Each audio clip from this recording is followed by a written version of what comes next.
அதிகாலை சோத்திர பலி அப்பா அப்பா உங்களுக்கு தான் ஆராதனை சோத்திர பலி அப்பா அப்பா உங்களுக்கு தான் அதிகாலை சோத்திர பலி அப்பா அப்பா உங்களுக்கு தான் ஆராதனை சோத்திர பலி அப்பா அப்பா உங்களுக்கு தான்.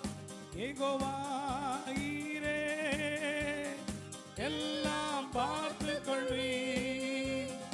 யெகோவா ஈரே எல்லாம் பார்த்து கொள்வீர்.